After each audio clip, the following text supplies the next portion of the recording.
vloggers, and welcome back to the Wolff College of Coffee, where we're going to be continuing our chat about how to dial in for the perfect espresso.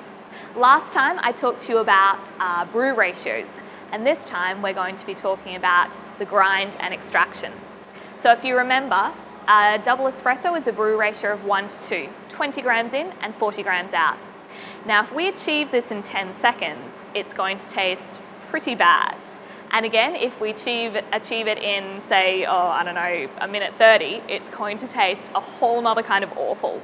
So what we really need to do is make sure we're achieving our desired yield in the desired time.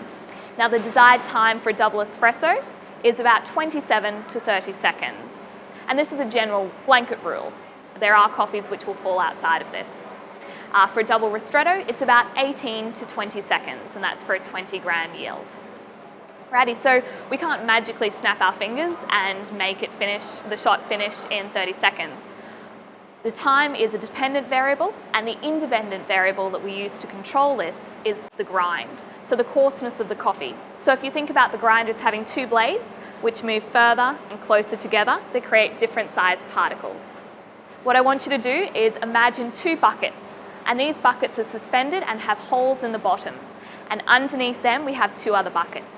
Now one of them we're going to fill with rocks. So if you can imagine the rocks, they're quite big, there's a lot of space between them.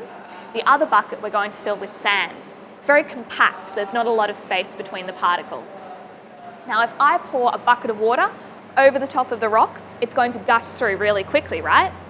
And if I pour it over the top of the sand, it's going to gradually saturate through and then drip, drip, drip down the bottom.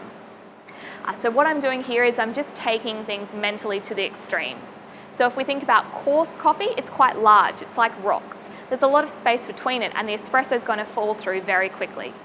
Fine coffee, where the blades are very close together, it's very sand-like almost, it's going to drip, drip, drip through. So if you notice your espresso just coming out in little dark drips, it means it's too fine. So I've got coarse coffee, it's fast. It takes under 27 seconds. We've got fine coffee, and it's slow, it takes over 30 seconds. So when we think about why we don't want it to be outside of these time parameters, it comes down to taste. Because if it's going too fast, you don't have much contact time and the coffee will under-extract. If it's going too slow, you have a lot of contact time, it's going to over-extract. So we don't want coffee that tastes over or under-extracted. Under-extracted coffee predominantly tastes sour. It has a really short finish, it's going to taste underdeveloped. Quite often baristas will describe it as salty on the palate. Over-extracted coffee, on the other end of the spectrum, tastes bitter. Customers will come up and complain that maybe the coffee tastes burnt, and that's their interpretation. It's got an astringency to it, so a drying sensation on the side of the palate. It's got this really lingering, horrid aftertaste that makes you want to go and wash your mouth out with water. Just not pleasant.